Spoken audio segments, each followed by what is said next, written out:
Hi everyone and welcome to One Six Figure Focus, and you're very welcome back to another episode of Visions, a series of live stream dedicated to 1/6 scale collecting, where every single episode I sit down with a different collector or member of the 1/6 scale community and discuss the past, the present and the future of their 1/6 scale or collecting journey in general. It doesn't necessarily have to be 1/6 scale. We've had quarter scale collectors here. We've had statue collectors, people collect vehicles, all this kind of stuff. Everything but stamp collecting, really. We draw the line at stamp collecting. So the next guy, who I called Alan twice backstage, which is really, really ridiculous considering I've actually met Ian before at Star Wars Celebration. I had the privilege of meeting him and a bunch of other people. He is a Scotsman. He is an engineer. He is a collector, and he has a very, very fancy Modu case setup behind him there. So I'm going to bring him in. You might know him as Ancient Silver Fox. So this is Ian. Ian, how are you doing? How's it going, Shane? All good, all good. You're back from holidays, yeah? Yep, slightly red looking, but as we were talking about, it's really warm in this room. Yeah, actually, do you know what it was? I think I'm going to use this as my excuse for calling you Alan. When I had Alan on the 1/6 scale gallery, when I had him on the last stream, he was saying like that he actually couldn't be up and stream from his collection room because he, like you, his collection room's quite high in the house, and he said it was like a sauna. He couldn't actually stay up there. He had to drop down a level or two and in order to stream. Like, but you're sticking it out, and I can see why that Modu case display looks beautiful. Did you got this in recently? Yeah, trying to recall. I think it was March or April. No, it was March. And I have to say, Jack and the guys at Modu Case were brilliant with me. I got 14 Modu cases within less than 5 months. Good going. So, I mean, I spoke to them because I knew where their factory was because I used to work in Ang Mo Kio in Singapore. Right. So I struck up a bit of a dialogue with the guys, and You used the Scottish charm, is what you're saying. Yeah. They don't call him Ancient Silver Fox for nothing, eh? So you got yeah, yours in 5 months. in less than five. So I ordered it in November last year. Got the 15th because on the holidays they do a 15% discount. So I was waiting on that. So I had a bit of a dialogue with them before, asked them to place an order, but I got a commit from them before just to make sure they were advertising 5 months. And I actually put in, it was 12 Modu cases, and I put in a last minute order, and it didn't affect the delivery date. But Jack and the boys are, honestly, I think they're fantastic. I had one missing strip light, contacted them, and it was here within like 2 days. Wow. So they just fast tracked that out. Yeah. You do realize you probably annoyed anybody who's watching this live or watching this in a replay who's been waiting for a year and a half for Modu cases, and you get in there and you just say, "I'm Scottish, and 5 months later you have yours." Yeah, I hope I've not tripped myself up here because I do know that there's some other prominent YouTubers that spoke to me on Instagram. They were waiting on an order, and I've seemed to have gotten quite quick.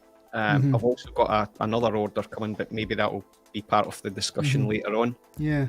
With But I suppose it goes to show you as well, like sometimes it's just the look of the draw. It doesn't necessarily mean you get special treatment if you're a content creator or something. Like, I mean, you're a collector, but you're not a content creator. You don't have a YouTube channel, but you opened up a dialogue with them, and bang, they obviously took a shine to you and sent them on.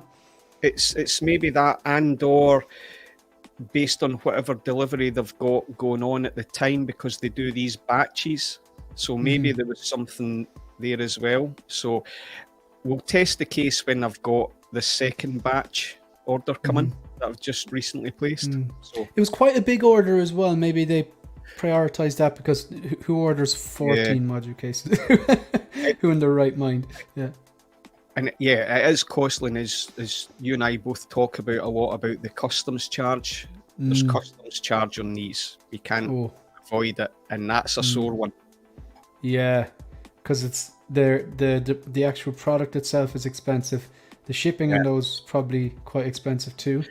It's actually quite reasonable. I would need to double check, but because I was at the time I was speaking with Rich, reviews with Rich, when I ordered these, and when I paid it all at once, and the shipping's automatic with it, and then if you pay it all at once, you get a 5% discount off. So then ultimately I got 20% discount. Yeah. So the shipping was not far from what I was charged for the inner Joker Rooty 2-pack from the the workshop. shop. But that would make sense though. I mean, like in around like a few €100, €200-300. Like I remember getting quoted with $330 for that, and I cancelled it. But around $330 for 14 module cases would be kind of like, I suppose, reasonable, really. If they're coming from Hong Kong, are they? Singapore, right? Okay, so they're coming from Singapore, but there's 14 of them, probably quite a number of boxes as well, I'd imagine. So 14 module cases. I got the risers as well, just to lift it. It's about 4 or 5 inches, and that's where I use that to hide all the power cables, so it's not at the back and it's neat, and then I can get in and there's good airflow. And it gets that bottom shelf just that bit higher. Yeah, I like that. That. So there was about, I think it was maybe something like 27 or 28 boxes, because the lights, the power pack, 8 boxes, and these are heavy. And so this is my office / collection room.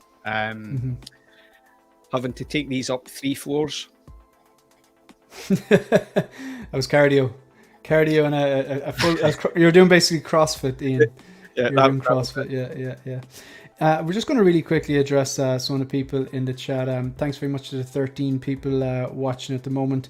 If you like the content, please consider liking and subscribing if you haven't already done so. Just going to address the chat here.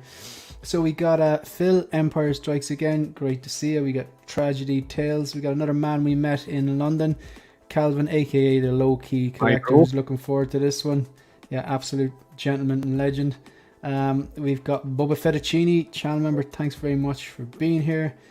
We have Denobi2 is in the chat. Morning, gentlemen. Greetings from Vegas. Yeah, thanks very much for watching. I do appreciate that. We have the Austin, also another person we met. They're all in here. Another person that we met. So Austin Ancient is saying Ancient Silver Fox. So we met Austin in London as well, and it was actually it's great to meet Austin. We gotta get streaming Austin again. We have who else do we have? Oh, we got Graham, the Jedi Knights, watching here as well. We have actual Alan. Alan, I called Ian. I called Ian Alan twice backstage, and I said maybe it's because when you were on last week, you were also streaming. You said you couldn't stream from your room because your collection room is also quite high. And we got William Owens, another channel member. Thank you very much for tuning in. Right, really quickly, I'm just going to go through what's coming up on the show. I was telling Ian backstage that a little bit deflated coming on. It's a first world problem. I shouldn't even be moaning about it. But if you've been following the channel, I'm really, really excited. I have been really excited over the last few weeks and months. Because I'm getting into CCFLs and I'm trying to wire things up and trying to hide the wires and all that kind of stuff, and I'm just buzzing by the looks of the CCFL lightsabers, and I have a few more on order, and the fusion reactors, because I have the Mark 6 and the War Machine, the Mark 1 lit up with fusion reactor kits. But I ordered a few more, and I got the Battle Damage Mark 85, the Iron Man Mark 47, and I really, really wanted my DX13 and Cable Eye lit up, and I had a bit of time there today, and I goes, you know what, I'll just pop in the DX13i, but I just couldn't. I tried for about an hour. I tried for a bit longer than that, and just couldn't manage to just pop the dummy battery in, and then eventually one of the things broke off. Now it's just a case of soldering it, but I've contacted who I bought it from and just said, look, this is after happened. It's not. It seems like it's the dummy battery was actually a little too big for the compartment. So hopefully they'll make it right. But I will contact them. So it's first world problem. But I was really looking forward to just having that DX13 behind me, that eye lit up there. You probably won't even be able to see it on screen, but I'd know it's there. And that's the most important thing. But look, it's a work in progress. Looking forward to getting more of those fusions set up and stuff like that. But first world problems. Right, so what's coming up in the channel? Very, very quickly, just a shout out to the members. I'm going to fly through the troopers here. So massive thank you to the channel members. We've got Stephen Rinks. We got Mike Payden, Chuli. We got Bendu Windu, Collector, Joey, Ryan Smith. We have Alan, who is actually in the chat as well. We have, these are the commanders. We have X-Men Supreme. We have 12-inch Moose Stream, Philip the Fool, Keith the 6-scale Padawan. I'm going to be meeting Keith in person at Dublin Comic Con, because Dublin Comic Con actually has some super guests this year. They've got Linda Hamilton, Michael Bean, and the T1000 Robert Patrick. I'm not missing that one. And I'll get to meet, of course, the main celebrity would be Keith the 6-scale Padawan. Mark Mitchell, William Owens is in the building as well, Brandon Salad. Empire Strikes again, Phil, who is in the channel. He's in the chat, should I say. Collecting Weekly, and we've got Boba Fettuccine. Now, I'm not gonna go through what's coming up in the channel. I'm gonna space that out later on. We got a super chat here from this is Empire Strikes Back again, Phil. Ian, FYI, I can understand you just fine. The Americans must be watching this going, what are these people saying? They probably watch it with closed captions. Can you do like subtitles during a live stream? Oh, that's hilarious. Me and Phil did talk about that, being obviously Welsh and Scottish. I talked about, and obviously there's a group chat about Japan, right? And you've heard like P-Rock or that suggesting that I sounded like Conor McGregor, which between you and I, that's crazy, right? So, I'm so sick of Conor McGregor. I'm just going to say it straight out. Back in 2015, he was the upcoming cheeky chap, and he was fighting really well, or should I just say he was fighting full stop, and then he was fighting really well. He was knocking out the king in 13 seconds, and then, I'm kind of over it, like, you know, but yeah, so P-Rock reckons that you sound like Conor McGregor. Yeah, go figure. Yeah, he probably thinks that we all sound the same, English and Scottish and like obviously Irish and Welsh. Like I suppose I think it's like when I first heard American and Canadian, I thought they sound similar, but the more time you spend with them, you realize the subtle differences, like the way they pronounce things. It's not the same at all. Thanks very much to Phil, channel member, Empire Strikes Again. We've got two different comments here I want to address. They're two kind of they're both on the USB fusion reactors. So Calvin, aka the low-key collector, who has basically a massive electricity bill on a monthly basis, I would imagine, because he's got everything lit up. He'll take care of you, Shane. I have the same issues before. Well, I've reached out to him, obviously, and hopefully will. I hopefully he makes it right, because even though it's just one little eye, it's like it's God, like it's one of my favorites. I want to say my favorite science fiction film. Just to have that little Terminator eye lit up, that would be awesome. So hopefully he will look after me. And Denobi 2 with a very, very valid statement: save money and USB hack itself. He's not wrong. He's not wrong. You know, because myself and Ian were talking backstage. Ian is an engineer. I teach chemistry, but I do teach a little bit of basic physics and really simple electronics. But I suppose it's a bit of soldering really, and just with this one here with the wires and stuff like that, the broken one. Hopefully I'll be able to take a look at it and see how it wires into the USB. Like so, yeah, Denobi's he's not wrong. He's not wrong. He's not wrong. Shane, when you talk about electricity bill, I'm curious about Denobi. What's your bill like? Very true, very true. Yeah, in fairness, like because he pretty much has everything lit up at this stage. Yeah, it's like the second Vegas Strip. Yeah, I'd say if I think he's in the basement, isn't he? No, I think Denobi, your collection room is on a second floor. There's certainly stairs that comes up, isn't it? Austin's been there, so he'd be able to confirm as well. Oh, right, yeah. I thought it was. It's like everything's kind of lit up there. I watched this film. Film.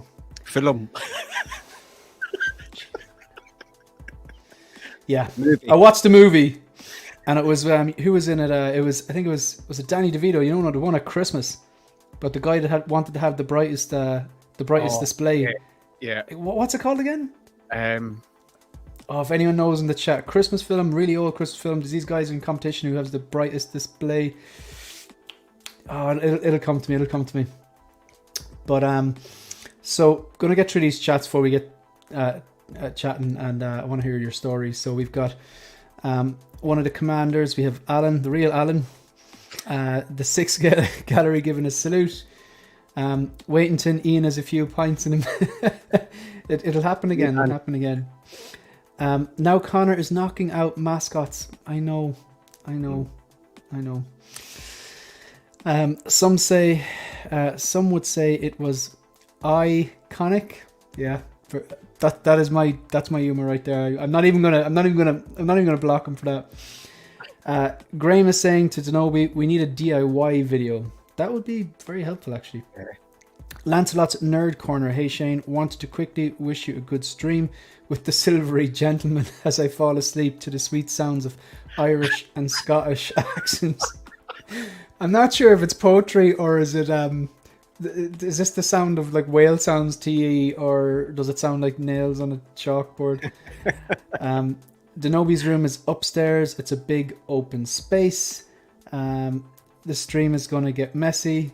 National Lampoon's Christmas Vacation. No, it's not that one. That's not the one I was thinking about. But thanks, I appreciate the. I appreciate it. Yeah. Gremlins. No, it wasn't Gremlins. Denobi saying, I take a lesson from Tony Stark and have solar on the roof, but yeah, unlimited power collection on the third floor. So do you power? Is your entire house powered by solar, or is it? There's probably too much information to give away, but is your bill offset? Because I think even a lot of the houses in Ireland, believe it or not, a lot of them are being built now with solar panels. And the sun is something we read about in books. I've said that regularly in different streams. But you see a lot of houses getting built with solar panels to make them more energy efficient. And you can get a grant as well if you want to install solar panels. Deck the halls. That's it. Deck the halls. Yeah, thank you. 10 points for you. Yeah, deck the halls. Brilliant. All right, so look, I'm going to put this man under pressure straight away. I look backstage, by the way, I'm not blindsiding. I don't like to blindside people. We discussed, is there anything you want me to avoid or whatever like that, but throw you right in the deep end. We're going to throw you right in the deep end. Now, I've danced with the devil in the pale moonlight before, okay? And, I got away relatively unscathed on multiple occasions, and I saved a bit of money, but I required a lot of patience. But with the In-Art Joker fiasco, it was just the final straw for me, and I was lucky enough to get a refund and just moved on. Now, I gotta ask you, and just for anyone watching, we're going to keep this civil as well. I spoke to Ian backstage, said, is it okay if I ask this question? Why do you continue to buy from the Devil's Workshop, even though you know that they're far from perfect? Yeah. So, floor is yours. I'm very cautious not to come across like, when a partner cheats on another partner and that partner goes back. You'd never cheat on me, Ian. I know you wouldn't. Absolutely not. So I've bought a lot of figures from that company. So I'm cautious not to promote them. I'm going to give a balanced view on them. I've had a lot of issues with them. So I've probably bought 85 figures from Toys Wonderland. And that's all from Toys Wonderland within less than 3 years. So, because previous to that, it was either other resellers, UK or Sideshow. So what I like about Toys Wonderland, and what I'd like about other Hong Kong resellers is the website. I like the GUI, the user interface that's there. So I like that. Coming from an electronic and software background, I kind of like that from an e-commerce perspective. I'm currently still buying there because, as some people know, I'm a Grand Moff rank, which that in itself is absolute nonsense. Absolute nonsense. But there must be some benefit to it, though, is there? Yeah, so I get 10% off. I now get a bit of a different dialogue after a lot of heated communications with the various people. Daisy. At Devil's Workshop, Gianna. that was too quick, Ian. Oh, that's brilliant. That's brilliant. Go on. So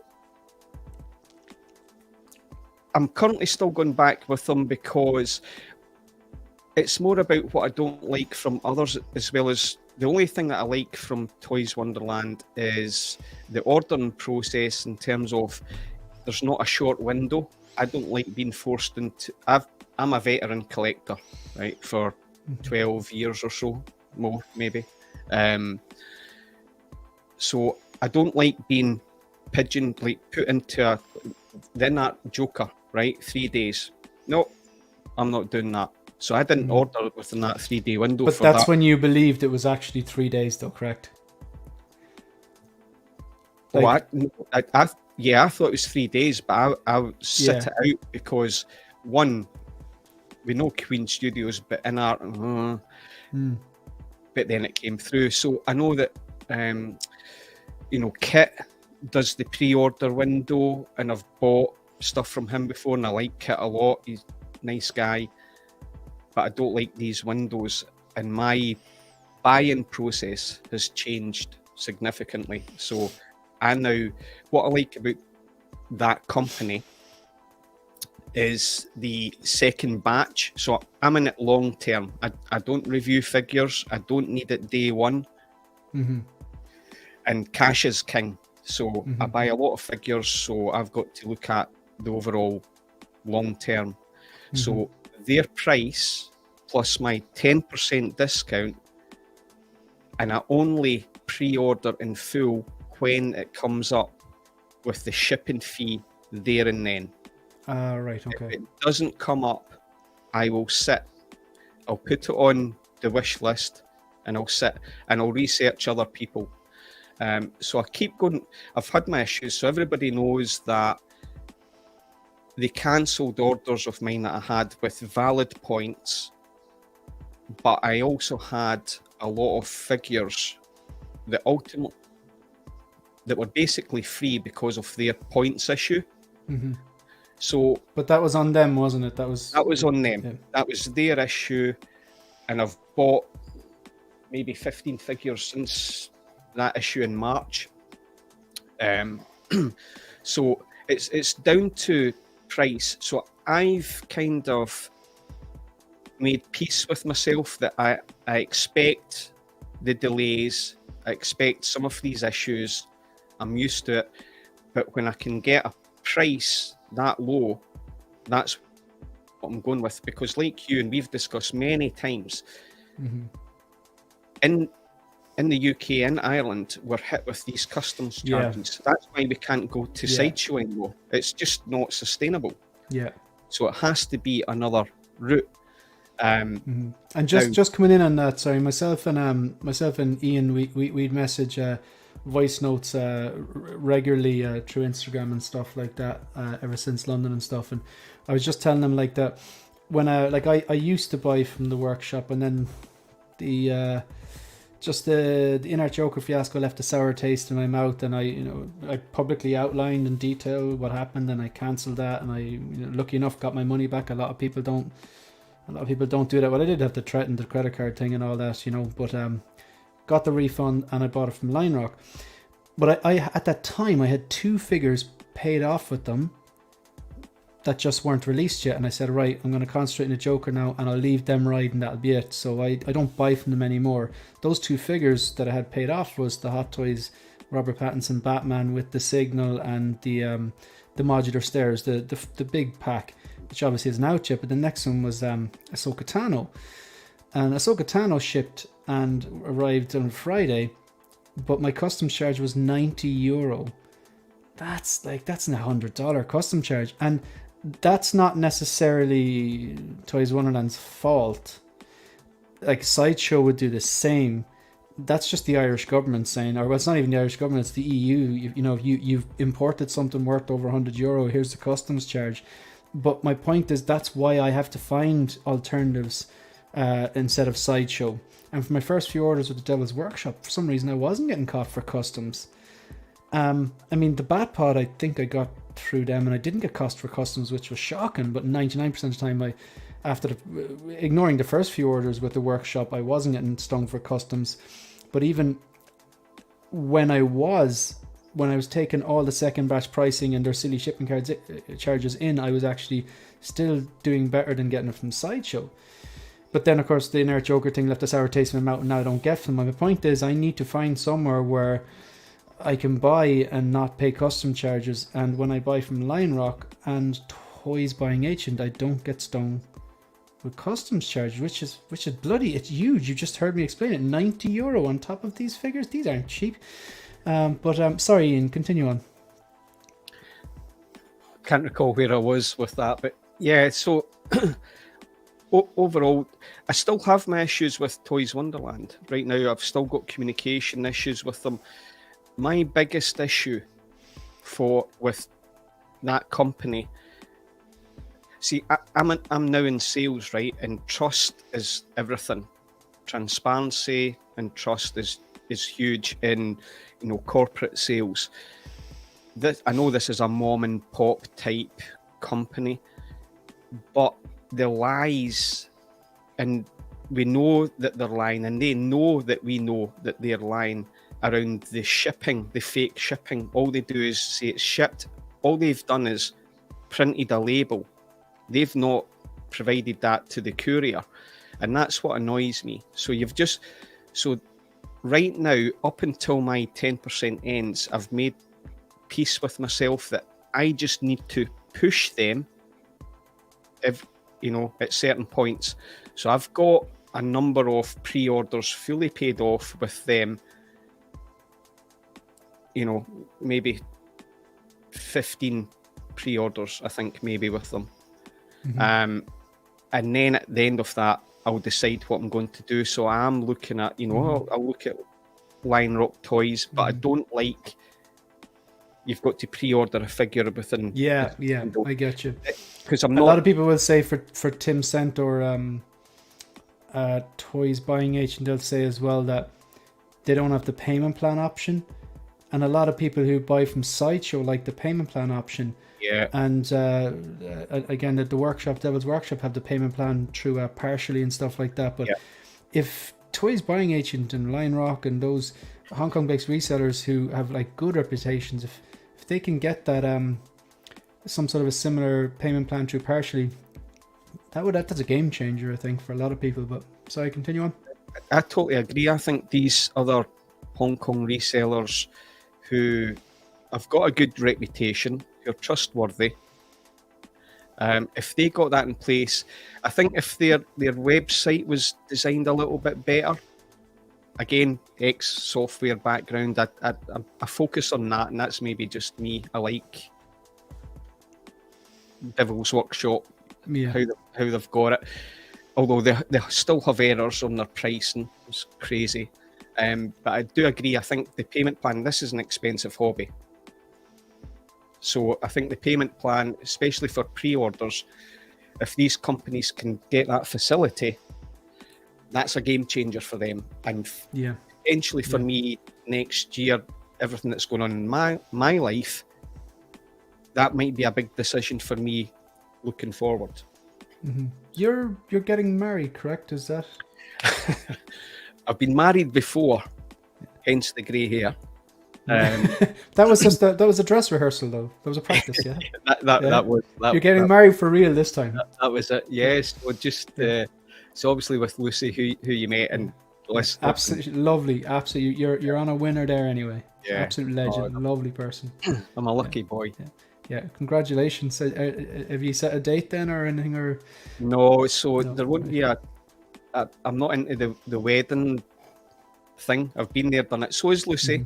So, we're still to decide what to do on that. It'll be something cheap and nasty. Yeah. Love it. But no, congratulations again there. Congratulations again.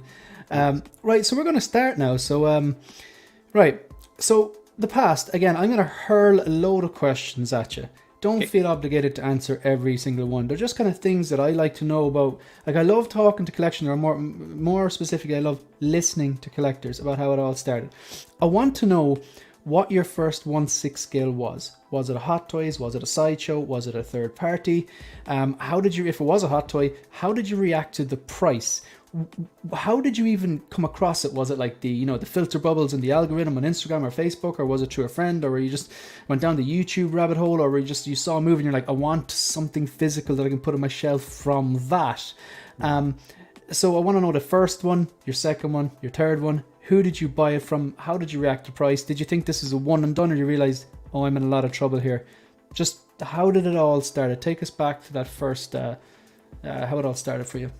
Okay, so I'm presuming that it's definitely the 1/6 scale collectibles that we all know, because actually the 12-inch or 1/6 scale figures that I used to have, people in the chat will maybe remember Luke Skywalker, the Kenner 12-inch. I had that, the Bionic Man. As a kid, they were my original first 6 scale toy figures. Nothing like what we've got now. Although I don't know if you check on eBay, the Luke Skywalker Farm Boy Kenner figure, it's going for like £400. Wow. Which is great. Or just the one, the 1977 one with the lightsaber out the arm? Yeah. Or are you talking about the bigger ones? The bigger ones. So the 12-inch 1/6, and they're not great looking at all. Crazy money. However, on the collectibles, my first figure was Bruce Lee DX04, which I bought in 2011. And I didn't know anything about Hot Toys, Sideshow, Enterbay, these type of companies. What I was looking for was, I started to work from home a lot. So I was looking for Bruce Lee kind of figure to go. Everything okay? No, keep talking. I just need to sort out my sound. My AirPods dropped out. Okay. So the DX04 was the first figure. I bought it from a UK retailer. So when I was doing a bit of research, I saw this and I was blown away by this figure. And that was my first. So I've actually got it here in the box. It's not in a Modu case yet. So this was when DXs were proper DXs in my mind. So I'm waiting on my other Modu cases coming for my non-Marvel DC Star Wars figures. Oh, you're on mute again, Shane. Sorry, the thing threw me there when it I had to check something on the phone, and the AirPods just handoff jumped from the Mac onto the phone, but it's sorted now. So that was your first ever Hot Toys, the Bruce Lee DX. Yep. And just when you said something that I've heard people say multiple different times before. You said that's when DX was a DX. Like, what do you mean by that? Like, what makes that like a proper DX compared to, say, like the Luke Skywalker DX or whatever? What would you say? So in that particular one, it was the accessories, the clothes. So you've got different outfits. You've actually got 2 different dioramas on it. 2 dioramas? Yep, from that.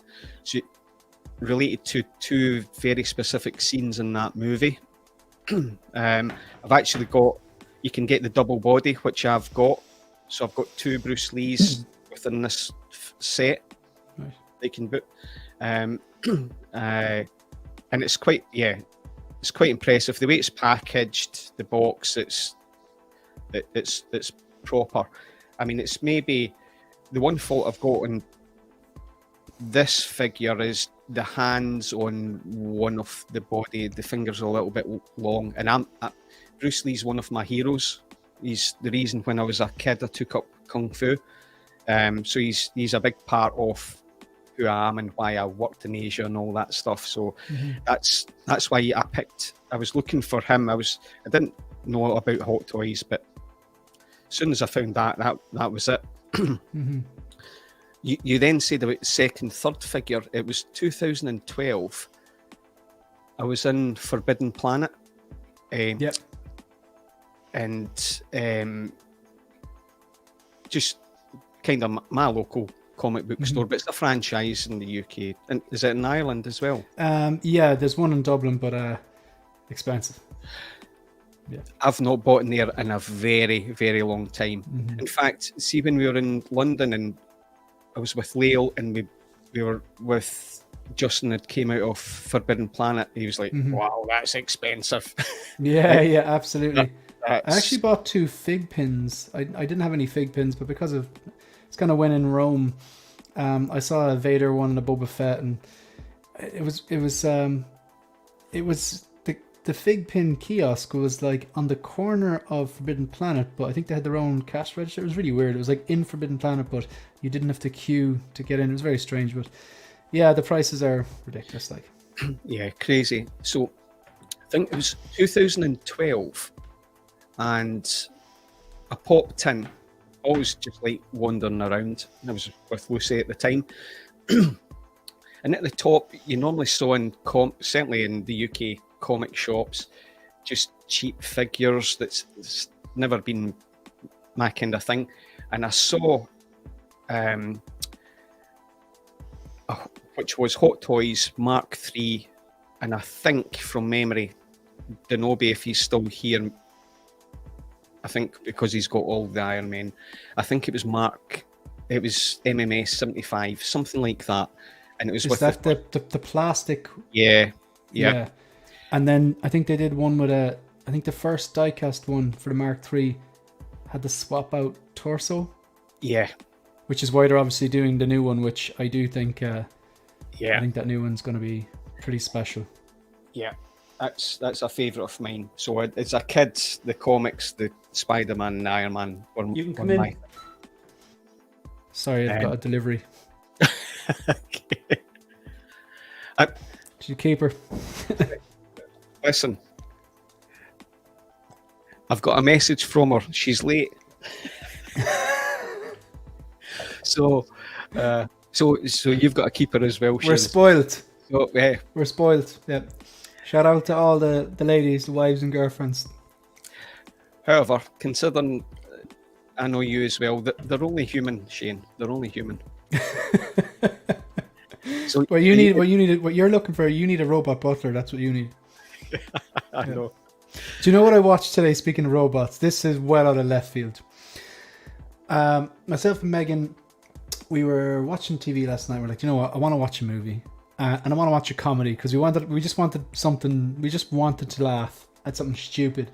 And you know, the comedies tend to be, they're less of a commitment. They tend to be an hour and a half as opposed to 2 or 2.5.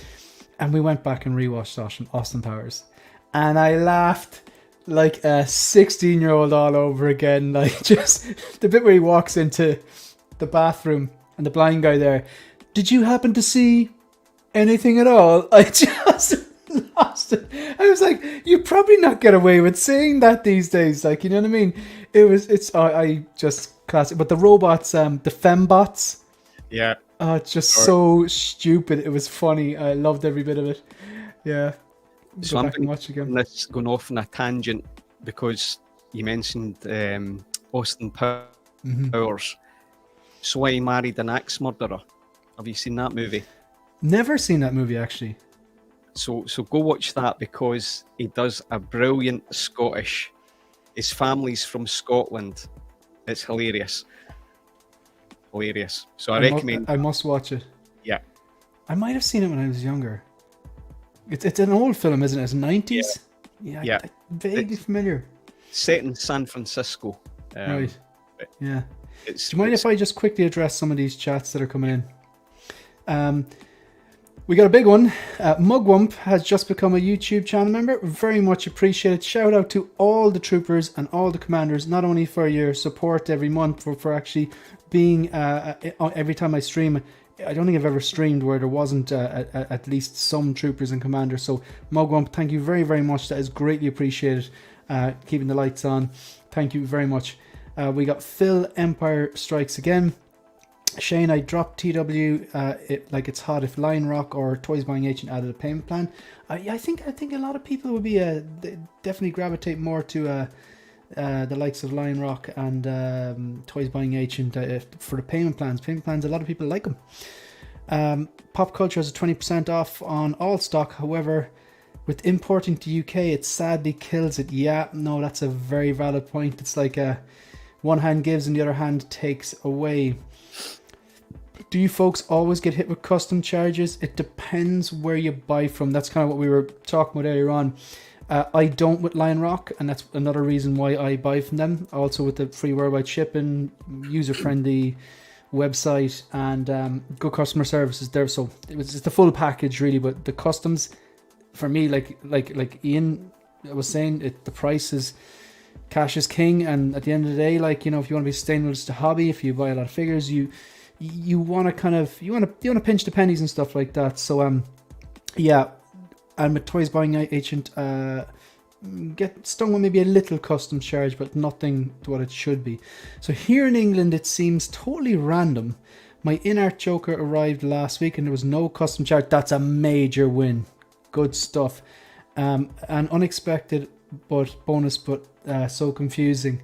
No, thank you. That's a congratulations. That's one that you want to be skipping the customs charge on. We got Mike here. Sorry, were you going to say something? Yeah, Shane, did Mugwump say where he got the Art Joker from? Where did you get it from, Mugwump? If you're still here with us, if you wouldn't mind just letting us know. Because Ian is based in Scotland, so be interesting to see. So we got Mike in the building. There's a Forbidden Planet in Manhattan as well. Just jumping in after seeing The Flash again for some reason. Yeah, it's not some reason. You saw it from Michael Keaton the first time. You saw it from Michael Keaton the second time. Hot Toys delivery in the middle of the stream. Well, I got a beer, but did you get one? Did you get a Hot Toys? Maybe he got a Hot Toys delivery in the middle of the stream. When I first moved to London, I met a Scottish guy whose name I thought was Jim for a month until I realised he was saying James. Good stuff. Hit the like button according to Boba Fettuccini. Didn't occur to me to check if I was still a member. New bank card meant my original subscription was not renewed.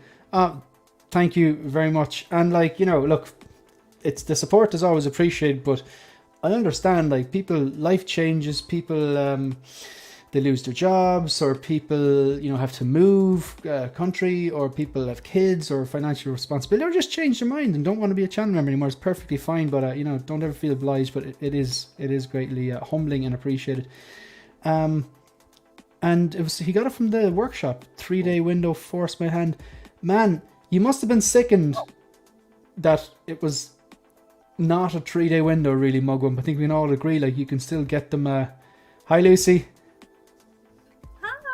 Hi, Lucy. How are you? I'm good. How are you?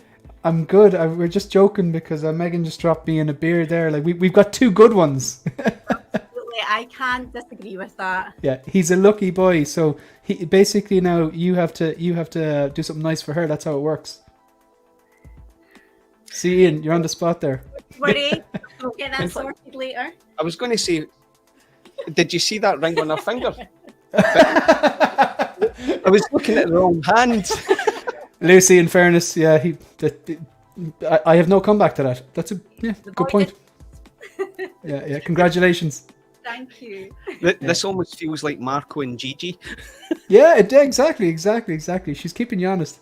I try. Bye. And Calvin, of course. So Calvin, of course, aka the low key collector. Obviously, we all met up in London for Star Wars Celebration. So there's probably too many people to even name. Like there was you, Lucy. There was Shay and Calvin. There was Rachel and Austin. There was Leia and Toya. I didn't get to meet. T. Rhea, but he was around. I didn't get to meet Phil. He was around. Dan and Carbonate, the boys from OFAC. Ben, Attention Seeking Geek. Reviews Rich.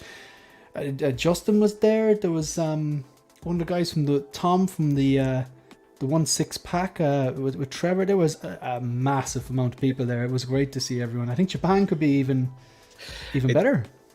Reviews with Rich, so Rich as well. So that boy's a big beast. Absolutely, yeah. Like he must be like 6'4", more even. I mean, Calvin's tall, right? But Calvin's tall. So your first figure was the Hot Toys DX Bruce Lee. What movie was that from again? Was it Enter the Dragon or Enter the Dragon? Yeah. Enter the Dragon. And I didn't catch. I think the Bluetooth had switched to that side. I didn't catch who you actually got that from. Was that an eBay job or was the shop? No, it was a UK reseller that I got that from, Okay. and I actually can't recall the name. It'll be on Okay. email somewhere, but I can't Right. recall the name. But then when I was in Forbidden Planet 2012, I'd looked up the top shelf and I'm pretty certain it's MMS 75, that Mark III plastic, and next to it was the first Avenger, and I was like, wow. So I bought them there and then. Probably paid way over what they were worth, and that was the start of the journey. When I saw that, because I didn't know Hot Toys or the other companies, Enter Bay, etc. But as soon as I saw that, I was like, right, that got me into the And you're six right. scale collecting. I was just checking there. I just did a quick Google on it, and it was the MMS 75. Right. And that one, was that the one with the swap out torso, or was it the one after? I think it was the one after that had the swap out torso. Was one it? after it. Listen, it wasn't a good figure. It was plastic, wasn't it? Yeah, Yeah. it certainly looked pretty bad. So, but at the time, it represented Iron Man and Spider-Man were a big thing for my childhood, comic-wise. So, as soon as I saw that, but it was actually the first Avenger that, my eyes went to, even though Iron Man and Spider-Man are my kind of go-to figures. Yeah, this is the one that this is the kind of, the way sometimes you can still look them up on Sideshow, even though they're long sold out, kind of the dead links, and check the price. This was $309. I thought this would actually be cheaper for back then, but yeah, $309. But this says diecast on it though. I don't know, maybe I'm looking at the wrong one. No, yeah, there wasn't any diecast. Is that MMS 75? What was the first diecast? It was something like 255 or 257. I think. Just double checking, because I googled MMS 75. That's what came up. That's what came up on the Sideshow, but maybe it just said Iron Man Mark III. Because if that's diecast, it can't be. If it's diecast, it couldn't be MMS 75, wouldn't it? No. I'm not entirely sure now. No, I'm looking at another one. There's another link that comes up here from the workshop, and it says, this one says Hot Toys Iron Man Mark III MMS 75. Yeah, but this one, the diecast symbol is not on the box. Yeah, you're right. The MMS 75. Yeah, no diecast. Yeah, absolutely right. Sorry, continue on. So that was the MMS 75 was the second one, and then the and I bought the Captain America, the first Avenger there, and then I thought, yeah, that was cool. So from there, we moved into this house in 2012, and then I just started one of the rooms, started building up a bit of that collection on 6-scale figures. Probably averaged about one a month at that time. So, but yeah, So and then did you realize? Then you're up to 3, because then you've got the Bruce Lee DX, you've got the Iron Man, you've got the first Avenger. Did you realize that you had a problem then? Like, did you realize, oh, I'm this is a slippery slope now, this is going to get big, or were you still kind of kidding yourself? well, what happened? We've got a movie room that's here in this house. So I thought, right, so I'm going to put in the representation, nostalgia, all that stuff, right? So, nostalgia. So just started to put in figures, and it was in D12s that was there, and it wasn't just DC and Marvel and Star Wars. There was iconic movie figures that was put in there. So yeah, that's where it started. Lucy at the time she wasn't wanting that because she liked the nice designed movie room where I wanted the figures. So Different tastes. Same as they say in Thailand, same but different. They actually say that in a lot of countries. I remember from when I was working in Abu Dhabi, like my Jordanian friend, we'd be chatting to someone, I don't know, maybe someone that's from Sri Lanka or Bangladesh or wherever, and they'd always say same but different, or same. And I was like, what is the same? Is it same? Is it the same or is it different? And he's like, no, it's same, different. He just laughed at me because I didn't understand the culture, you know. But yeah, the Western's just like, is it or isn't it? So at this stage, then I suppose we're going to have to move on to the present. But one of my favorite questions to ask.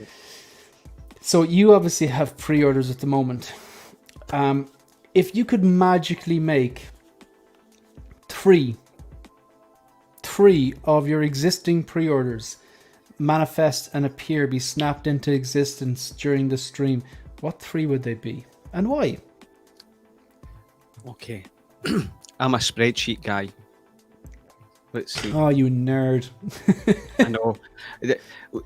Me and Lucy were talking about this today. She was like, how many spreadsheets have you got? So I've got a DC spreadsheet of what I've got, Marvel, what I've got, Star Wars, what I've got, miscellaneous figures, what I've got pre-orders, and I've got a wish list.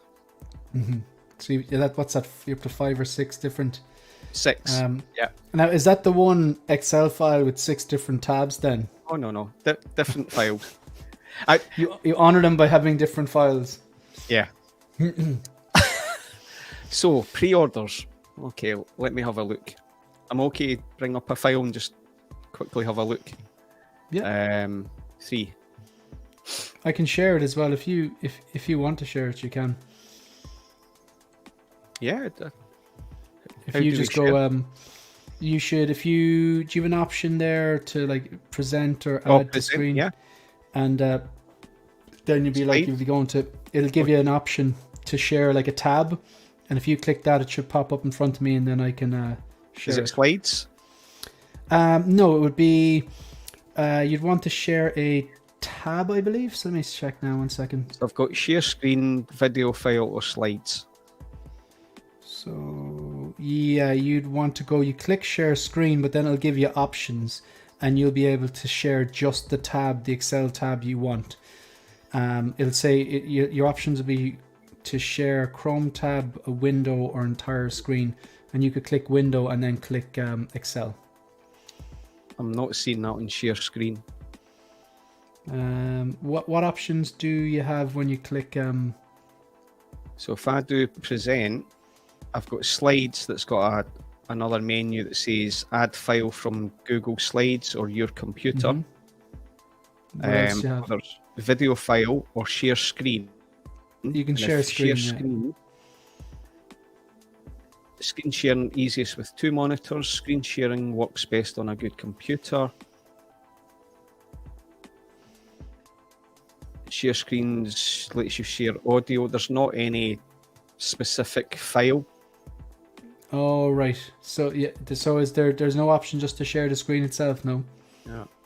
Yeah, maybe it's I don't know. I'm not sure why that is. I think I'm trying to think. Usually when I'm on another person's stream, I'm usually sharing files I've already uploaded to Google. Maybe that's it. Yeah. What you could do is do you have Google Drive? No, I don't have that. It's fine. If I share screen, how would that look on the stream? Basically everything. No, you know what? It would go into infinity now because of you're looking at the StreamYard. So it's fine. You can just call out the three figures that you would like to just manifest into existence there. Your three pre-orders. So I'm going to do a count. I've got 24 pre-orders. Wow. And these are all fully paid. So that's good.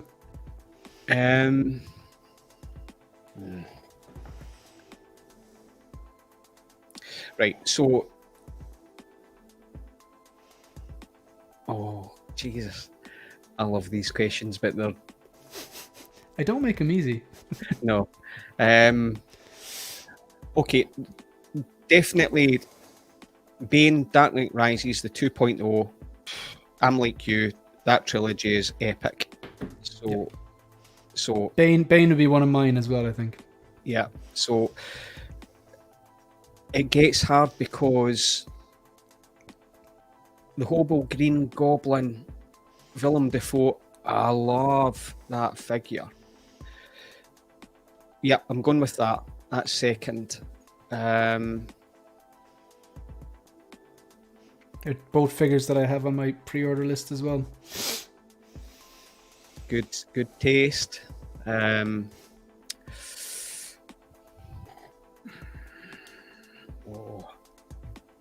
like the way you're actually really, really stressing about it. It's supposed to be a fun question. You don't want to get it wrong. Wait. Yeah. If you're just joining us, the question I've just asked Ian is, out of all his pre-orders, if he could just manifest 3 into existence, what would they be?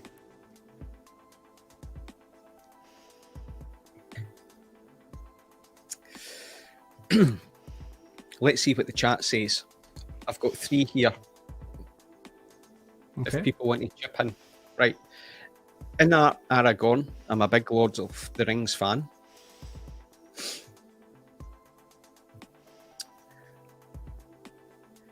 The Sideshow Clint Eastwood exclusive series, The Good, the Bad, the Ugly, Blondie. That's another big thing for me. Who actually, the assistant director to Sergio Leone, stays just not far from me. That's another story. Very cool.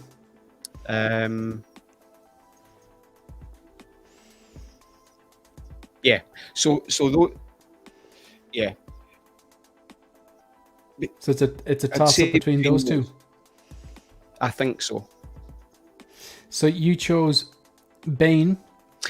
And in fact, I've got my first custom figure on order with Rovenick Studio.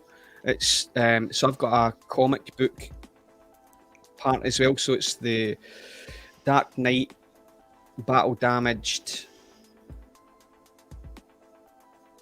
blue-grey suit from Rovenick, who's a cool guy. His stuff is awesome. So I bit the bullet and paid quite. Is that the comic book one, like the Dark Knight Returns? Yeah. Ah, very cool. Based on what Frank Miller would it be?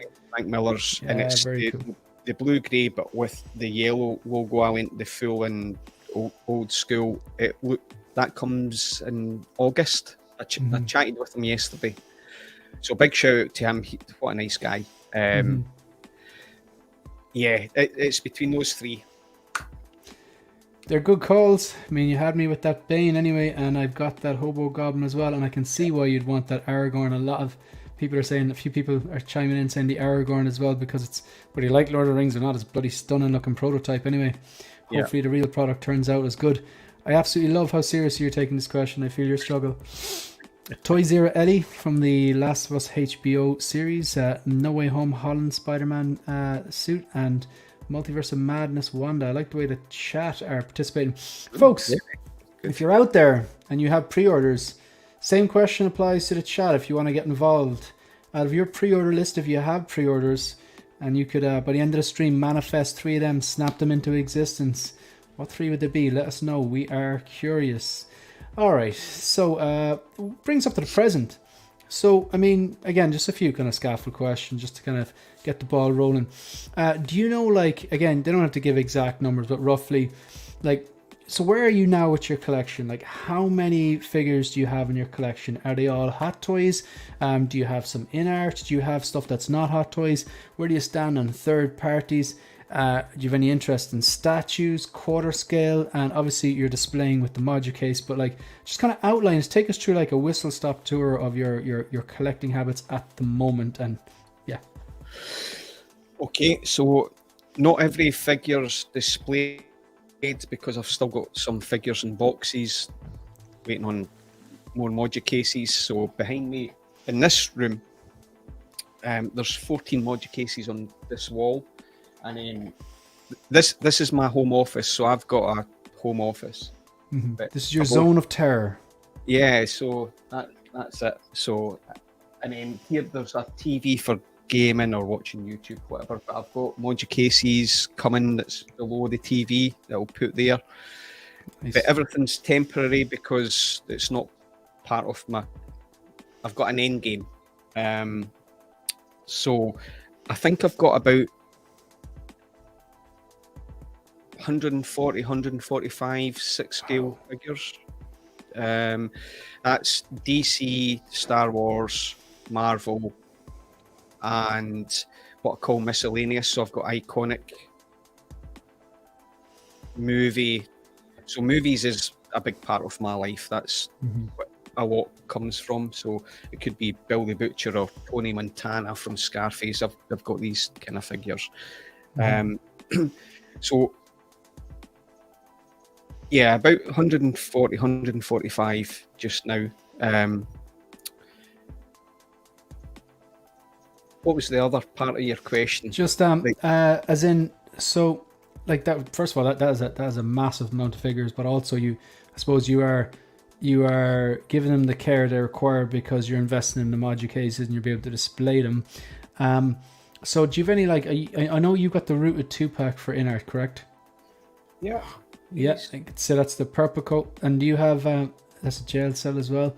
So like, do you have any other third parties or maybe other officially licensed companies? Maybe if you would talk us through them. So I've got there's good and bad with third party, right? There's are you trying to say there's third party and then there's third party? Third party, yeah. Third party. I like that.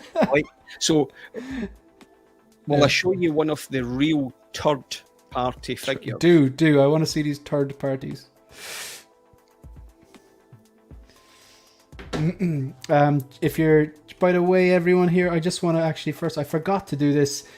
Phil dropped the super chat earlier on, and I forgot to add this in. So that was for Phil's super chat. Very much appreciated, and I just really want to catch up here on this. Mike, absolutely right. I'm going to add that to the list now. I have a little Google Keep list, and we're working on the script for Shit Collectors Say 6, and I have quite a few already. I have a lot in here. A lot. Usually takes months to build up the new ones, but people have been contributing, so I'm going to add that there. Waiting on Modu cases. Yeah, I've added that there. Thank you very much. Sorry, Ian, you're going to show us a third party. So, I'm quite a big Stanley Kubrick fan. Yeah. His movies. Who doesn't, right? Yeah. So, The Shining's a particular favourite, right? And particularly the actor. However, this figure, which I got a custom-made stand for because it it didn't come with a stand. This is Jack Nicholson's character. Yep. Jack Torrance. And this is one that you're not happy with? No? Yeah, I mean, it's shit. It's just the head sculpt isn't on point, really. Actually, the clothes are actually okay. The head Oh sculpt, yeah, the clothes look okay. It's just the head sculpt. Does he have a little mustache? the head sculpt's horrible. The hands Yeah. are absolutely atrocious. Yeah, it looks like he's wearing latex gloves. Yeah. I'm not sure what's scarier, someone with latex gloves or someone with an axe. Cameras. Yeah. Well. No, it's focused enough. We can see it's. Yeah, Yeah. I can see why you'd be a bit annoyed with that. All right. I knew what it was. It's a cheap figure, but I Yeah. wanted that in my collection, and it's crap. However, I've got stuff like, so I'm a huge Daniel Day-Lewis fan. Mm-hmm. Great actor. Gangs of New York's one of my favourite movies, and I've got Bill the Butcher, and he's over there. It's got its flaws. I love that figure, but I've also got a lot of stuff from So-So Toy. Well, I've got So-So Toys. I've got Infamous. So when I look at Marvel, I'm looking down here because I'm looking at. I've got Thanos on this third-party throne, which is quite epic. Mm-hmm. But I've got. Here's the thing: I'm not a completionist, and Same. Yep. and the one line or the one section that I wanted to just complete for completion's sake, I've regretted it ever since because the figures are shit. And what is the? So the figures are from Infamous. So you've got Ebony Maw. So it's the black. Yeah. So Ebony Maw's actually looks okay. So I've got, the three of them that's there. Obsidian Cull, I can't remember, Dark Star or whatever it's called. It's like this big thing. That's in a box. I don't know what to do with that. That's not getting displayed. So in fact, if anybody on the channel wants it, reach out to Shane and I'll give you it. That's you can't bargain with that, folks. That's generosity there. If you're which was the name of the particular character? So Obsidian. It's one of Thanos's cronies, isn't it? Call the actual third party name, but Obsidian Cull. I mean, it's a big box, and it looks okay when it's displayed all together. But for me, because I've got 6 scale Modu cases, it doesn't fit for me. But yeah, anybody wants it, reach out to Shane and we'll get it to you. I'll put you in touch with Ian then if you're interested. So like you at the moment really you basically do collect 6 scale. You've a lot of majority hot toys. You have some in art, and then you've got some kind of a third party figures as well. So, but you wouldn't be like statues or quarter scale. Would that be correct? Yeah, that's not my lane. I've already got too many lanes that I'm in. So vehicles, I don't have. I love the big vehicles. They look great. I've only got the speeder bike, the Scout Trooper. And I've got Ghost Rider with the Hell Cycle. That's all I've got. But the vehicles are impressive. But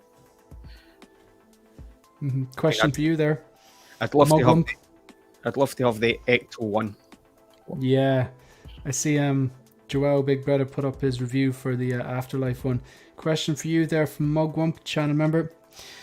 Would you complete the Fellowship should InArt get around to making them available? If they did, would you complete the Fellowship? Maybe. Again, it all depends on what the figure looks like, how it comes out.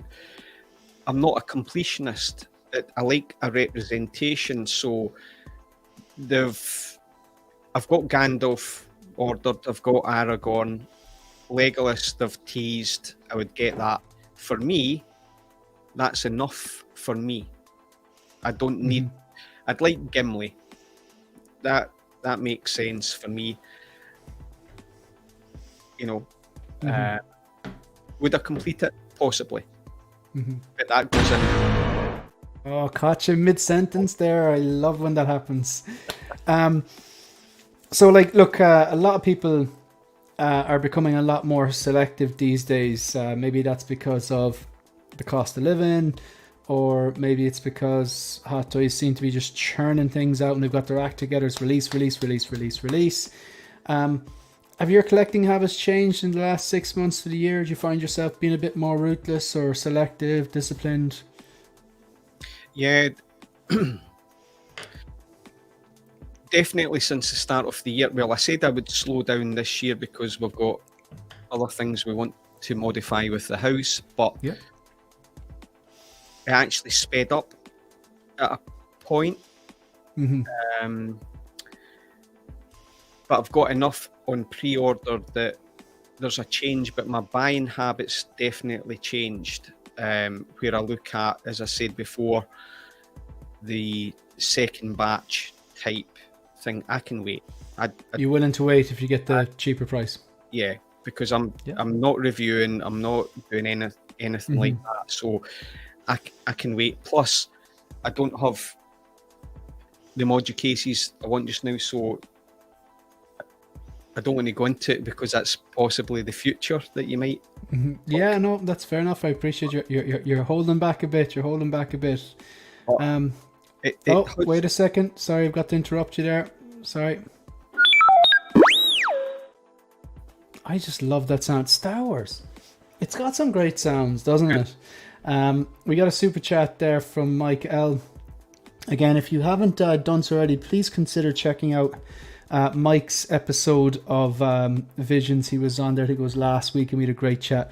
And he's been on a few episodes of The Hope Show as well, last minute there, where I've asked him to come on.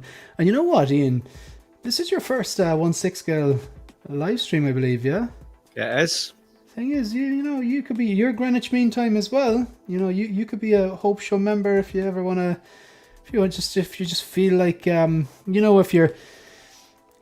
we've all had that moment when you're really excited about something in the 6 scale realm, or maybe like myself, who has been a bit disappointed in his little fusion reactors which broke today, and you're explaining really passionately to your significant other, wife or girlfriend, and you could just see them glaze over and want to be anywhere else but talking to you. So that's why you should probably come on the Hope Show. But Mike, thank you so much for that $5 super chat. It is really appreciated. Which Modu cases do you have coming? If you could do it over again, if you could do it over again, would have just started with DF cases. I've got 62204 on the way. I'm so curious. So yeah, he's wondering like which ones you have coming in. Okay, so I'm not sure what 62204 is. So I've got for example, this is the 6110, so 6110, which is the double size. So I've got 6110, I've got 698, and I've got 655. So 55 is this square cube. Gotcha. And the 1110 is the double, and the 98 is almost like the 110 bit vertical.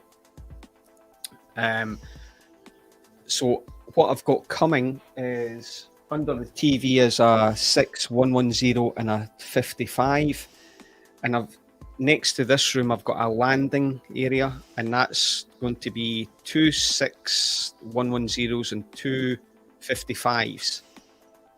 And next to that landing area is where we've got a movie room, and I'm now allowed by Lucy to expand in the future. In fact, I won't go into that because that's the future. But yeah. Brilliant. Yeah. Mike, thank you very much for the super chat. It is greatly appreciated. I hope that answers your question. Thank you for the support. And Calvin, it won't be his last stream because we want to get him on LWO. Yeah, absolutely. I was watching and listening to LWO earlier on, listening to Marco's dulcet tones, who's calmed me down because I was trying to fit that bloody dummy battery inside the DX13's head, and it wasn't working. Thank God for Marco. But people were coming on going, "Hey, I thought this was LWO," and it wasn't very LWO. I think he had a name for it or something like that. I was kind of only half listening, but yeah. So there you go. You're going to be an honorary Latino. I think they stream at like 4:30 in the morning our time. I mean, the one time I was on it, I was sent a link, and I think what it was, I was getting up really early Monday to Friday, and then I'd gone to bed really late really early on the Friday night and got a full night's sleep and woke up rested about 5 a.m. and popped in like before I started my day. But Mario has sent me links 2 or 3 times, and I'm like, oh, I'll definitely get up, and just couldn't get out of bed, like, you know. But Shane, yeah, see what I like about LWO is the panel's brilliant. It's diverse, right? But the banter, it's not always, are you getting this figure? Are you reviewing this? The banter in between P-Rock and everybody, it's fantastic. So it it's R-rated. I mean, that's why we love it. Yeah. No, the thing is, you might be too much for them. Tell them about Korea. Brilliant. So dang, it is early for you guys. It's early, but you know, it's just if you go to bed a bit earlier, you'll be rested. Like, but yeah. So there you go. You're going to be invited on a few streams now after this. But what I'm thinking about, Shane, is LWO with an Irishman and a Scotsman. That could be fun. An Irishman and a Scotsman walk into LWO. And then you have P-Rock there going, "This guy sounds like McGregor." And they go, "Which one?" It's almost like the Spider-Man meme. Yeah, exactly. That's what it's going to be. Yeah, 100%. God, Japan is going to be off the hook. All right. So before we go on to the future, gotta catch you again. I'm going to go to the question bank. Okay. So I tell you, Google Keep kind of organizes my life for me. All right. So this is a question I haven't asked in a while. So obviously you're a veteran collector, and you collect a lot of 1/6 scale. So therefore, like a lot of us, you watch a lot of 1/6 scale content on YouTube or Instagram, or probably members of groups and stuff like that.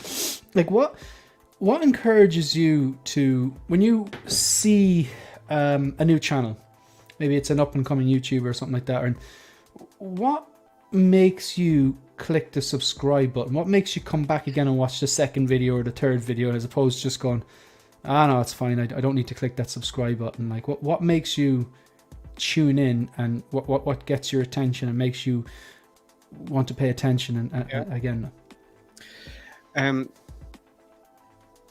I think initially I like the panel aspects of YouTube. So when I got more into watching the YouTube 6 scale collecting a few years ago, it was the panel stuff. So I like to see the personalities come through. I'm all about the banter, and I think the same as in Ireland, a spade is a spade. You just like salt of the earth type of people. You just know who's genuine and who's not. And also, I was brought up to listen to all sides and then make an informed decision, right? Yeah. So, you've got different sides in this community, and I listen to all, and then I watch what I watch. I can't watch everything that's out there. I think there's a lot of good content that's out there that I'm not watching. Time, some things are repeated. So like yourself, a similar, I'm not saying similar culture, but the banter's quite similar. So I relate to you. You're actually very different because you do different stuff. You do the panels, but you do something unique. Shit collectors say, hilarious. I love that humour. I love all that stuff. Leo, brings in this passion and positivity. So there's things that I gravitate to, but also with Calvin that doesn't have his own generic channel, but he's on contributing. So he's a person that, you know, he's a big part of the community. He's a legend. I love Calvin to bits. I think he's and very unique because he's just driving along, and then like you think he's not paying attention, but he's hearing it all, and then it's like, you know, what's your opinion on this? And it's like chats away. You know, his headset. The reason it's so clear is because it's a specific trucker headset. So it blocks out all external noise. So we don't hear like the sounds of engines or beeping or traffic or whatever. And that's why he sounds clear, because it's a specific headset for truckers. I thought that was pretty cool the way it was designed to do that. But so you like kind of unique takes on things. It's other things. So like Jal, Big Breda, love his sense of humor, his dry sense of humor. I love. So, and the reason I don't participate in forums because that sense of humor wouldn't translate well in written form. No, because you see how he is. So he's funny as hell. I love him. So there's that content. Of course, in terms of reviews, there's Justin a look at and MRC. So that there's these things. So I like the diversity. MRC is great when you're absolutely on the edge of your seat, waiting to see if that figure that you're really excited about looks well. And bang, he just walks up, picks it off the shelf, goes and reviews it, and it's like, that's very cool, very cool. So we'll be watching a little bit of Shit Collector Say. Absolutely. Because I have the file still in the desktop before I delete it, and so I'll just have it really quickly there, and we'll just get this done. So so this is episode 5 of Shit Collector Say. I hope if you haven't seen already, I hope you enjoy, folks. 1, 2, 3, there we go.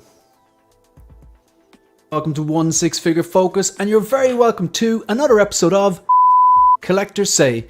And this might very well be the definitive version.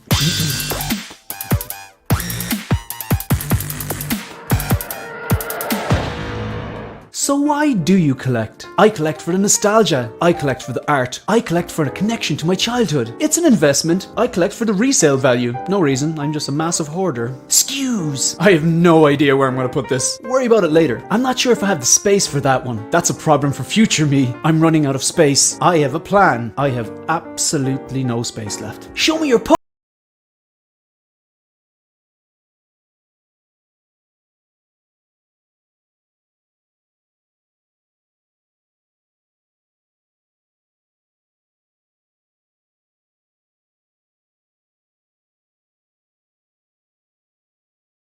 sold it, ordered it, traded it. 1 skew. Solicitation, solicited. 2 skews. Solicitized, solicitor. 3 skews.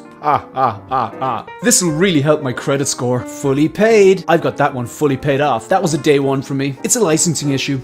I'm getting out of hot toys. I'm moving into statues. For nostalgia, it's a piece of my childhood. Nostalgia. I just don't have a connection to that character. Nostalgia. It's the definitive edition. Nostalgia. Bought it, sold it, ordered it, traded it, cancelled it, passed it, skipped it, lost it. Nostalgia.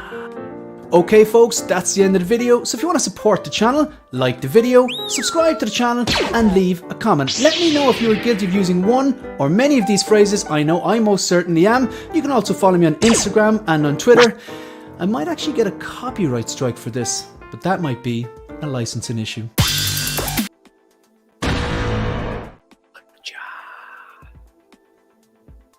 Oh, mute again.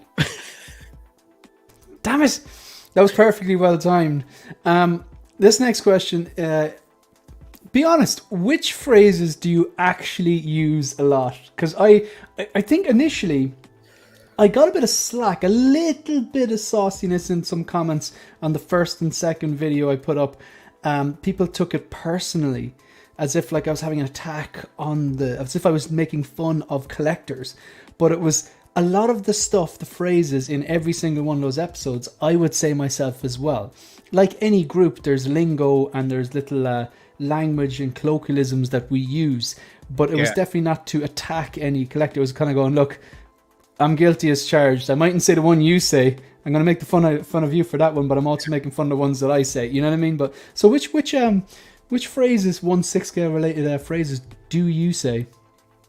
So I say quite a lot. Cash is king, and I vote with my wallet is the other. How the hell has that not actually made it into any of the episodes yet? It will. Number 6. Thank you. Yeah, you're gonna get royalties now. So continue on.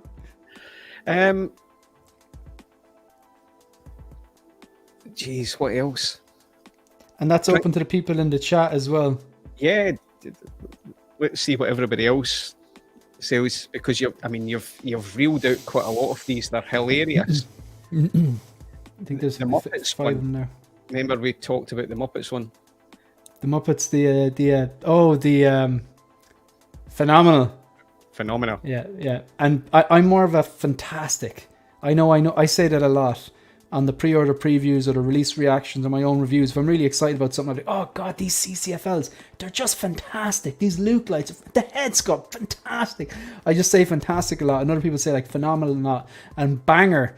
Everything's a banger these days, you know. But there might be Leo's using a new one. He might hate me for saying this. What's he saying? Drama. In the list. It's there. No, do you know what? Do you know controversy?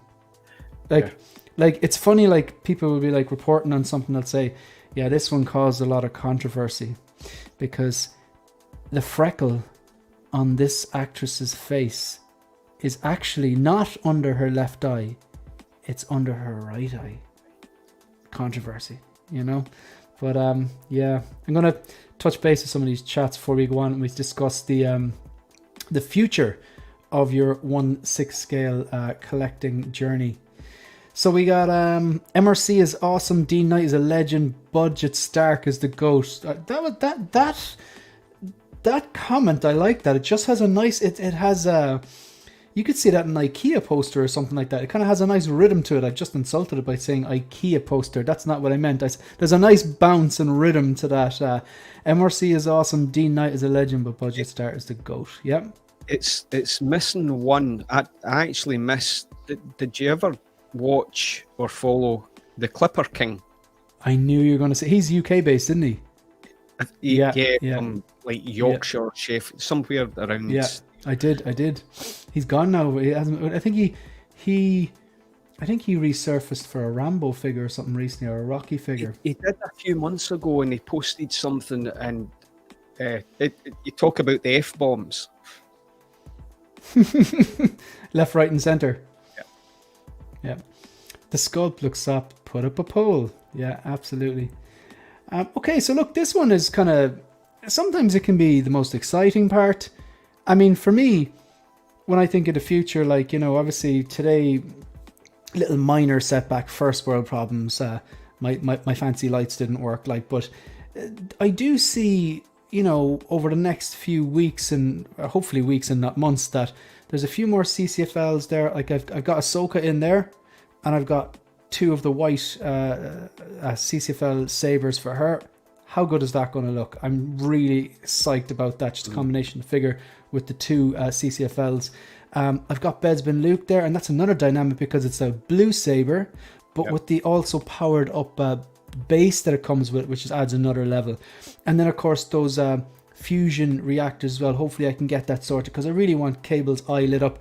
Just reposing that figure today. I love Josh Brolin in Deadpool 2, but so what I'm saying is it's an exciting because I kind of mapping out, okay, I want this and I want this and I want this, and that's what keeps the hobby interesting. You know, you're not just sitting around, you're reposing something, you're changing up your display, you're trying something new. You might add a different piece or some floating shelves or some lights, whatever. But I'll start off with this. Do you still see yourself collecting in 5 years' time? Yes. What about 10 years? Yes. What about in some capacity? For the rest of your life? Yeah, I believe so. Obviously, bar anything that goes wrong, I definitely do now. I mean, I collect for me. That might be what shit collectors say. But I think the longevity, not the community, the YouTube community has given me a different feel, a different level. Now and Lucy's now, she's seen it, she's seen on board what the YouTube community, not because I don't participate in forums, because there's a toxic element I don't like in some cases, I don't get it. But the YouTube community, the visual stuff, I really love. And I think I can see that pushing it on longer. You know, I'm not a spring chicken, you know, but I can still see collecting to me is still, as long as you maintain what you've got, that's still collecting to me. Yeah. Is it one figure a year when it's 15 years down? Like, who knows? Who knows? But you know, it's a big shout out to the YouTube community. You actually feel my passion for what I collect and what I've kept to myself, like a lot of people, right? A lot of your friends, they don't do this. So we have these new friends across the globe. Absolutely. So for me, I can't see an end game until I leave this mortal coil.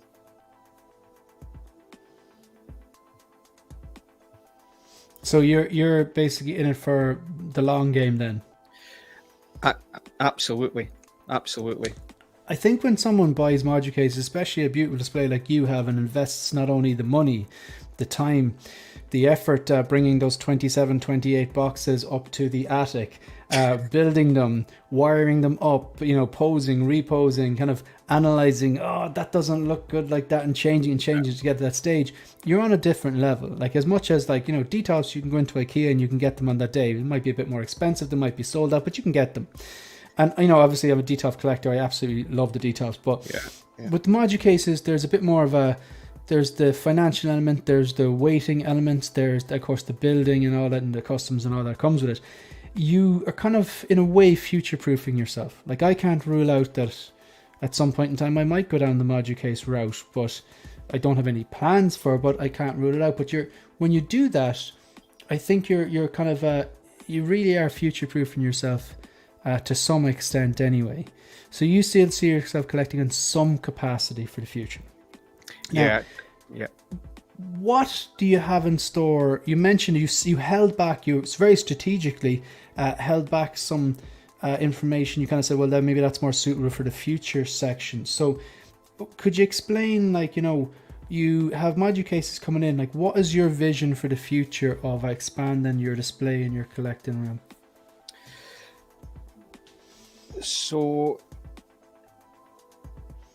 this room's almost done in terms of, I've got a bit that's coming below this TV, this gaming TV. I've got this landing area that's next. Then we've got a movie room that I'll expand to. So I've got, so in terms of the future, I've actually got not a wish list of what we see as being revealed. Sorry, Ian, I don't mean to interrupt you, but you actually don't have the sun shining in on your collection. Would that be correct? It's currently seeing that sun shining all over. They're the lights, aren't they? Yeah, so these are the so that's actually another thing, actually. So there's no sun shining on that. That's all lights, isn't it? Yeah, it's all lights. There's no... I've got a window at the front, at the back of my monitor. If I took that down, the one thing with Modu case and the strip lights, and I'll fix this when I've got an end game, because it's LED, right? They're dimmable. I'll feature something. There's certain bit, especially if I want to get light up, USB lightsabers, etc., etc. It's just all too bright. So on these cameras, because whether aperture or whatever, it looks blown out at times, so you can't properly see. So from here it looks blown out. When you see it up close, it's not so bad, but I'd quite like to dim it. Yeah, I get you. Get that from the Modu case. I did feedback to them to do that, but I'll do that myself. As I said, I've got an electronic background. That's easy, but it's when I've got everything the way I want it, I'll do that. So I even find sometimes, like when I turn around and I kind of look at the collection, like the figures, the focus is on the figures, whereas if I turn back and look at my display in the monitor, it looks a lot brighter. But that's, I suppose, just the way that the camera picks it up, like, you know. Yeah, so there's not actually sun shining onto you. No, definitely not. But Shane, all I can see is your placement of Terminator, right, is awesome. That's a chef's kiss. I appreciate that. So you have the Terminator 1 and 2, because, you know, there's rumors going around there that there's more than one Terminator movie, but if you ever hear anyone say that person's full of shit. They're not to be trusted. They don't have your best interests at heart. And, you know, if anything, I think that person needs help. That person needs some sort of emotional support. So there's 2 movies. Unfortunately, I would have loved to have, like, just that. I know you probably barely pick it up on camera, even if I had been successful and the fusion reactor hadn't broken today, but I would have loved to have that lit up, like, you know. But it's going to happen. I'll have a little rejoice video over it. So what's you're getting in more Modu cases, and what's the plan then? Yeah, so it's in stages, right? It's expensive, right? Particularly being UK, Ireland, customs charge. So all of this is kind of temporary. It'll get moved about. The landing and then the movie room, there's a certain amount of space, but that'll take a while to get there. So it's in stages. I do probably have an end game more on Marvel, because of where my feelings are on certain things. I've got a lot of Spider-Man, I've got Iron Man, but I've got a wish list for the future. They're must-buys, and then I can see that closing off. I can see after 5 years it's more iconic movie, and Lucy's not listening. There will be. I'll go backwards and get a couple of vehicles, but right now it doesn't suit where I'm at, particularly in this room. It doesn't work. So the space is an issue. So I don't have that one room. So for example, like Denobi, that's got the big DF Max and you can get the vehicles. I don't have that space. So, but I'm very fortunate to have space outside this room to go into. I feel very fortunate. Excellent, good stuff. So I think at this stage, really, it's time to ask you the $1 million question, the one that kind of we finish all of these shows on. It's quite difficult. Now, you might be ready for it. What are your 3 fire figures? If your place is on fire and your loved ones are safely outside and you've time to safely grab 3 1/6 scale figures, what are the 3 that are coming with you? Okay. I did think you would maybe ask that. So, without question, number 1 is my Bruce Lee DX04, my first figure. Never bought. There's another story. I actually sold off in 2017 all my collection for a reason, to help somebody out. That's another story. Bruce Lee did not go. So he's a big part of my childhood and growing up and doing kung fu and all that stuff. So he's never going. Classic suit Spider-Man. Another nostalgia. So I'm glad that's catching on.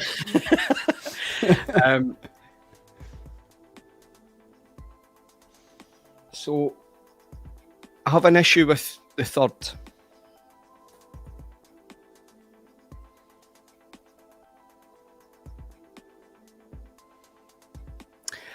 So I'll throw out there so people know what's going through my head. I love the Hulk Avengers figure.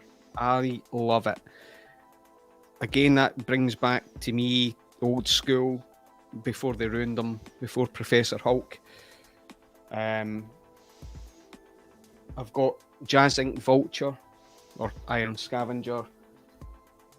Iron Man Mark 6, love that to bits. I've got numerous grails. I'm fortunate to have numerous grails. Iron Man. What's it gonna be? What's it gonna be? You're frozen there. Now you're back. I mean, Joker 1989. You want to know what I'm going to go for? Because I love Michael Keaton in all movies. This is another subject as well, not just because he's popular just now. When you see Jazz Inc. Vulture in person, and anybody that's walked into my room, they go, wow, that's a stealer. So I'm in a fire. I'm going to break some figures pulling that out. It's so goddamn big, but I'm going for that. Good stuff.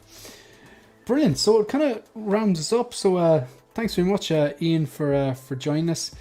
Huge thanks to anyone who's taken the time out of their day to watch this, or if you're watching the replay, thank you too. If you've enjoyed this content, make sure you click that like button. If you're not subscribed, hit that subscribe button.